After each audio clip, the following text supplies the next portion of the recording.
आज हम पढ़ेंगे चैप्टर नंबर 2 गाउस का नियम व इसके अनुप्रयोग।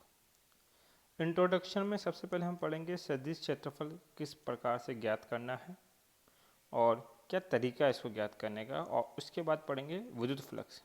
ये हमारा चैप्टर क्या रहेगा, इंट्रोडक्शन। देखते हैं किस तरीके से पढ़ना है। सबसे पहले बात कर रहा हूँ किसकी, मैं सदिश क्षेत्रफल की। तो सदिश क्षेत्रफल क्या होता है? देखो, हर वस्तु का क्षेत्रफल है, लेकिन उस क्षेत्रफल का लंबवत भार की ओर जो घटक होगा, क्षेत्रफल का लंबवत भार की ओर जो घटक होगा, वो घटक क्या कहलाएगा, सदिश क्षेत्रफल। जैसे एक छोटा सा कंसेप्ट देते हैं। मान लीजिए ये एक पेपर है, एक शीट है। इस शीट का ये क्या है, क्षेत्रफल। तो इस क्षेत्रफल का लंबवत भार की ओर, तो ये बाहर की ओर एक घटक बनाओगे, इस घटक को क्या बोला जाएगा, सदिश क्षेत्रफल। ये तब है जब शीट सीधी है। मान लीजिए आपका शीट झुका हुआ है इस प्रकार से किसी कोण के ऊपर, ये झुकी हुई शीट बनाएंगे हम लोग। तो इसका ये तो क्या कहलाएगा, क्षेत्रफल। और लंबवत भार की ओर, ये लंबवत भार की ओर ये किसको रिप्रेजेंट करेगा, सदिश क्षेत्रफल को। एरिया वेक्टर या सरफेस वेक्टर हम जो इसको इंग्लिश में बोलते हैं। मान लीजिए आपके पास, ये तो तब थी जब सतह कैसी थी, समतल। तब तो बहुत आसान होता है कि लंबवत बाहर की ओर चले जाओ, 90 डिग्री कोण बनाते हुए घटक बना दो, तो वो किसका काम करेगा, सदिश क्षेत्रफल। जैसे कि बात करते हैं, अभी आप जहाँ पढ़ रहे हैं, जो आपके पास कॉपी पेन है, उसके ऊपर अपना पेन 90 डिग्री पर रख दीजिए, तो बाहर की ओर जो पेन निकल रहा है वो इसका क्या कहलाएगा, सदिश क्षेत्रफल। यदि सतह कैसी हो, वक्रीय, जैसे बात करते हैं गोला, जैसे कि गेंद की सतह कैसी है, वक्रीय। फुटबॉल की सतह कैसी है, वक्रीय। तो इन वक्रीय सतह पे सदिश क्षेत्रफल कैसे ज्ञात करेंगे हम लोग? सबसे पहले उस वक्रीय सतह के किस बिंदु पर सदिश क्षेत्रफल चाहिए, वो बिंदु आप डिसाइड करोगे। मान लीजिए मेरा ये वो बिंदु है जिसमें मुझे सदिश क्षेत्रफल चाहिए। हम अपने आप से पहला क्वेश्चन ये पूछेंगे कि ये जो P बिंदु है, ये किस सतह का हिस्सा है, समतल सतह का हिस्सा है कि वक्रीय? तो ये वक्रीय सतह का हिस्सा है। और यदि यह वक्रीय सतह का हिस्सा है, तो इस P बिंदु पे एक स्पर्श रेखा बनाओ। क्या बनाओ, एक स्पर्श रेखा। स्पर्श रेखा बनाने से आपको एक तल मिल जाएगा, और इस स्पर्श रेखा का जो लंबवत भार की ओर घटक होगा वो क्या कहलाएगा, सदिश क्षेत्रफल।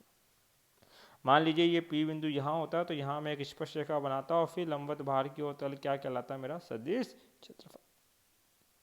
या मान लीजिए आपके पास बेलन है। बेलन जो है वो समतल सतह और वक्रीय सतह का समायोजन है, दोनों का मिक्सचर है। जैसे बात करते हैं बेलन के, ये नीचे का सिरा और ये ऊपर का सिरा, ये क्या है, समतल सतह है। समतल सतह पर सदिश क्षेत्रफल कैसे निकालते हैं, बोले क्षेत्रफल के लंबवत भार की ओर सदिश क्षेत्रफल। क्षेत्रफल के लंबवत भार की ओर क्या कहलाएगा, सदिश क्षेत्रफल। लेकिन ये जो बचा हुआ सतह है ये वक्रीय है बेलन का, तो वक्र पे कैसे निकालते हैं सदिश क्षेत्रफल? बोलेंगे पहले कोई बिंदु बताओ सर। मान लो वो बिंदु ये है P। इस बिंदु पे क्या बनाएंगे, स्पर्श रेखा, और स्पर्श रेखा का लंबवत भार की ओर घटक क्या कहलाएगा, सदिश क्षेत्रफल। तो आपने कुछ ऑब्जेक्ट के सदिश क्षेत्रफल निकालने सीखे, और ये 4 एग्जाम्पल सफिशिएंट है आपके इस चैप्टर में सदिश क्षेत्रफल निकालने के लिए। क्योंकि जो पैटर्न सदिश क्षेत्रफल निकालने के लिए मिलेगा, या तो समतल इस प्रकार से मिलेगा, या झुकावा तल मिलेगा, या गोले पे निकालना पड़ेगा, या बेलन पे निकालना पड़ेगा। वो चारों ही चीज़ों के ऊपर आपने क्षेत्रफल सदिश निकालना सीख चुके हैं। अब देखिए सदिश क्षेत्रफल की परिभाषा क्या है। किसी क्षेत्रफल का लंबवत भार की ओर घटक क्या कहलाता है, सदिश क्षेत्रफल। एग्जाम्पल दे चुका हूँ, तल, गोला, बेलन। अब क्या पढ़ेंगे, विद्युत फ्लक्स, जिसको हम किससे रिप्रेजेंट करते हैं, फाई से रिप्रेजेंट करते हैं। तो विद्युत फ्लक्स क्या होता है, ध्यान देना यहाँ पे आप लोग। विद्युत फ्लक्स किसे रिप्रेजेंट करोगे, फाई से। कोई भी तल हो, कैसा भी तल हो, मान लीजिए किसी भी आकृति का एक तल मान लिया ये, इस तल से लंबवत विद्युत बल रेखाओं की संख्या, लंबवत विद्युत बल रेखाओं की संख्या क्या कहलाएगी, विद्युत फ्लक्स। अर्थात यदि इस तल से लंबवत मतलब 90 डिग्री के ऊपर 4 विद्युत बल रेखाएं गुजर रही है तो इसके विद्युत फ्लक्स का मान कितना है, 4 है। अब विद्युत फ्लक्स की हमें गणितीय विवेचना करनी, तो पहले हम ये समझेंगे ये विद्युत फ्लक्स किन किन कारकों पर निर्भर करेगा। पहला कारक मैंने बोला कि समान विद्युत क्षेत्र हो। कैसा हो, समान विद्युत क्षेत्र यदि हो तो एक समान विद्युत क्षेत्र कैसे बनता है, जहां विद्युत बल रेखा एक दूसरे की क्या हो, समांतर, वो क्या कहलाता है, एक समान विद्युत क्षेत्र है। इसमें मैंने दो क्षेत्रफल ले लिए, एक छोटा क्षेत्रफल ले लिया और एक बड़ा क्षेत्रफल ले लिया। तो आप लोग देख रहे हैं कि छोटे क्षेत्रफल से दो बल रेखाएं गुजर रही है, अर्थात छोटे वाले का फ्लक्स कितना है, 2। बड़े वाले क्षेत्रफल से 5 बल रेखाएं गुजर रही है, तो इससे का फ्लक्स कितना होगा, 5। मतलब एक बात हमें समझ में आई, जो फ्लक्स होता है वो क्षेत्रफल के मान के क्या होता है, समानुपाती। ठीक, और वो क्षेत्रफल होगा, यदि ये तल है, तल का क्षेत्रफल सदिश किधर होगा, इसी दिशा में होगा। तो क्षेत्रफल वो लेंगे, ध्यान देना जो बात लिख रहा हूं वो आगे काम में आएगी। क्षेत्रफल वो लेना है जो विद्युत क्षेत्र के समांतर हो, विद्युत क्षेत्र के क्या हो, समांतर। ठीक है, अभी समांतर था तो हमने ले लिया सीधा सीधा ए। दूसरा केस कि क्षेत्रफल समान हो, क्या समान हो, क्षेत्रफल क्या हो, समान। तो दो क्षेत्रफल मान लेते हैं, ये पहला क्षेत्रफल और ये दूसरा क्षेत्रफल। इसमें बल रेखा इस प्रकार से गुजर रही है और इस वाले में बल रेखा इस प्रकार से गुजर रही है। जहां बल रेखाएं दूर दूर होती है वहां तो विद्युत क्षेत्र की तीव्रता क्या होती है, कम। विद्युत क्षेत्र की तीव्रता क्या होगी, कम। जहां बल रेखाएं सघन हो या समीप हो तो वहां विद्युत क्षेत्र की तीव्रता क्या होती है, अधिक। देखो क्षेत्रफल दोनों का समान है, तो यदि बल रेखाएं कम है तो फ्लक्स भी कम आएगा, और बल रेखाएं ज़्यादा है तो फ्लक्स भी क्या आएगा, ज़्यादा। तो हम बोल सकते हैं जिसकी तीव्रता अधिक उसका फ्लक्स भी अधिक, जिसकी तीव्रता कम उसका फ्लक्स भी क्या है, कम। अर्थात फ्लक्स जो होगा वो विद्युत क्षेत्र के क्या होगा, समानुपाती।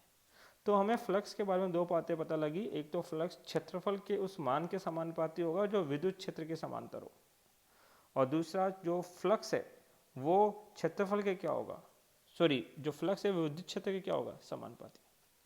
अब इसको लिखना किस तरीके से, मान लीजिए ये आपके पास एक झुका हुआ तल है, ये क्या है, झुका हुआ तल, और इसमें से ये क्या गुजर रही है, विद्युत बल रेखा है, कितनी है, ई। झुके हुए तल का क्षेत्रफल सदिश कुछ इस प्रकार से निकालेंगे, एरिया वेक्टर। और ये जो सदिश क्षेत्रफल है ये विद्युत क्षेत्र के साथ कुछ कोण बनाएगा, तो आप इस कोण के घटक विभाजित कर सकते हैं। तो जिसके साथ थीटा कोण बनता है वो तो बन जाएगा ए कोस थीटा, और बचा हुआ क्या बनेगा, ए साइन थीटा। क्या बोला था कि जो फ्लक्स होता है वो विद्युत क्षेत्र के क्या होता है, समानुपाती। और दूसरी बात, फ्लक्स उस क्षेत्रफल के समानुपाती होगा जो विद्युत क्षेत्र के समांतर हो। तो क्षेत्रफल के कितने घटक हुए, दो, एक तो ए कोस थीटा और दूसरा क्या है, ए साइन थीटा। और ए कोस थीटा इसके क्या है, समांतर है, तो हम बोलेंगे ये समानुपाती होगा किसके, ए कोस थीटा के। दोनों के समानुपाती साइन हटाओगे तो एक कांस्टेंट आएगा, तो फाई दोनों को मिला दो, समीकरण एक को और दो को, समानुपाती क्या बन जाएगा बस, ई ए कोस थीटा।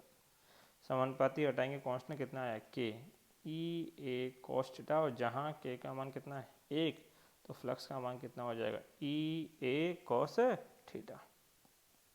ध्यान दीजिए, या इसको हम सदिश रूप में लिख सकते हैं, तो हम सदिश रूप में क्या लिखेंगे, फाई बराबर कोस थीटा हटाते हैं डॉट आ जाता है, तो हम लिखेंगे E vector dot A vector. ये इसका कौन सा रूप है, सदिश रूप है। ध्यान रखिए फ्लक्स के ऊपर वेक्टर नहीं लगा तो फ्लक्स जो है वो कैसी राशि हो गई, एक अदिश राशि है आपके पास। फ्लक्स का क्या निकालेंगे अब हम लोग, मात्रक। फ्लक्स होता है क्या, फ्लक्स होता है आपके पास कितना, ई है। विद्युत क्षेत्र का मात्रक क्या होता है, न्यूटन पर कूलम। क्षेत्रफल का मात्रक क्या होता है, मीटर स्क्वायर। तो मात्रक क्या बना, न्यूटन पर कूलम मीटर स्क्वायर। एक को याद रखो, विद्युत क्षेत्र का एक और मात्रक होता है, वोल्ट पर मीटर। क्षेत्रफल का मीटर स्क्वायर काटोगे कितना बन जाएगा, वोल्ट इंटू मीटर। ये मात्रक आपको चैप्टर नंबर 3 में पढ़ने को मिल जाएगा। अब इसे क्या बनाएंगे हम लोग, विमा। न्यूटन की विमा में आती है m1 L1 T-2। Metre square की विमा कितनी, L2 बट्टा कूलाम की विमा कितनी होती है, A1 T1।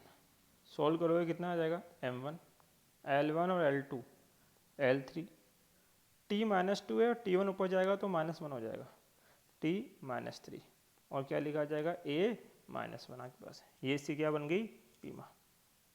यदि ऐसा माने कि क्षेत्रफल बहुत छोटा है, क्षेत्रफल क्या है, अल्पांश, और वो अल्पांश क्षेत्रफल कितना है, d है, तो उसके कारण जो फ्लक्स उत्पन्न होगा वो भी छोटा होगा, अर्थात d∅।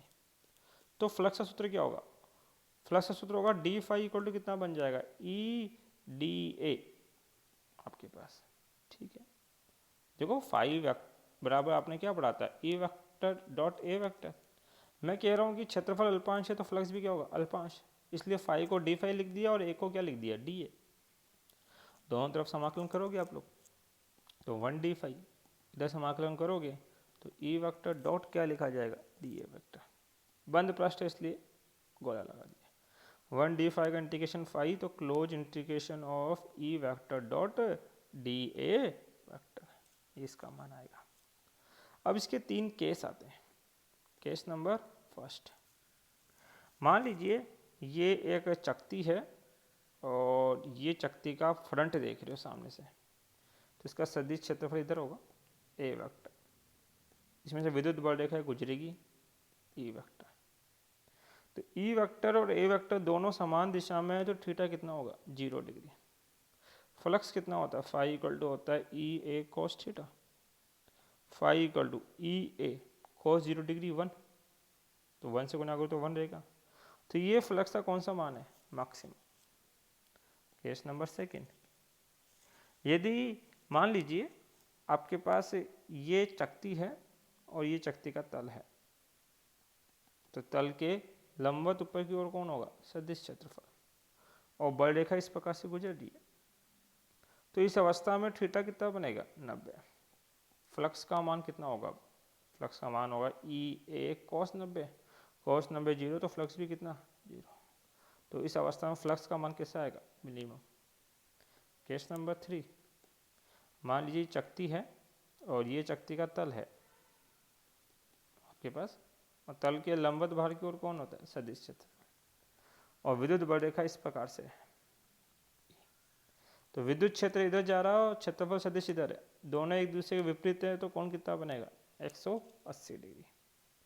फ्लक्स कितना होता है, फ्लक्स होता है EA cos थीटा, थीटा की जगह 180, cos 180 का मान -x, तो कितना हो जाएगा, माइनस का ये भी फ्लक्स है, और कैसा फ्लक्स है, मैक्सिमम। फ्लक्स कैसा है, मैक्सिमम है, लेकिन ये मैक्सिमम फ्लक्स कहाँ पे है, विपरीत दिशा में।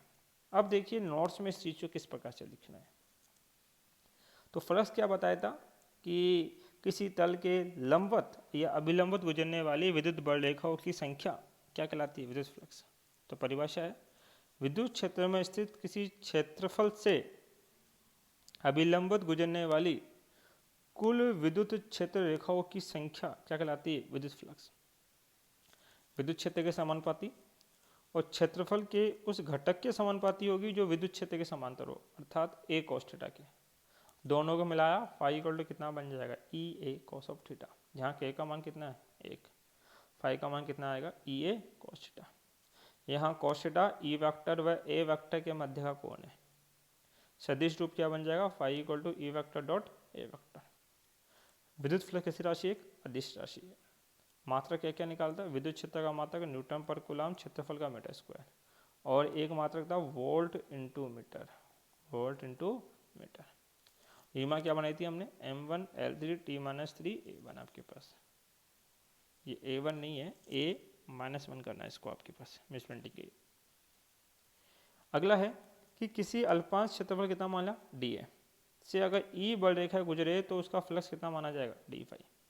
तो आपने फाई इक्वल टू कितना पढ़ा था, E vector dot A vector, phi की जगह क्या कर दिया, d∅, E वेक्टर, और A की जगह d∅ वेक्टर, दोनों तरफ समाकलन कर दिया। 1d∅ का समाकलन कितना हो गया, फाई, तो फाई इक्वल टू कितना हो गया, समाकलन E vector dot D A vector. Case थे, एक बार 0 तो फाई का मान कैसा आएगा, मैक्सिमम। एक बार कौन कितना 90, फाई का मान क्या हो जाएगा, मिनिमम। फिर एक बार आपके पास थीटा का मान कितना 180 डिग्री, तो फाई का मान क्या होगा, मैक्सिमम, लेकिन कौन सी दिशा में होगा, विपरीत दिशा में। Thank you. और इसके नोट्स डिस्क्रिप्शन में लिंक दिया जाएगा, उससे आप डाउनलोड कर सकते हैं।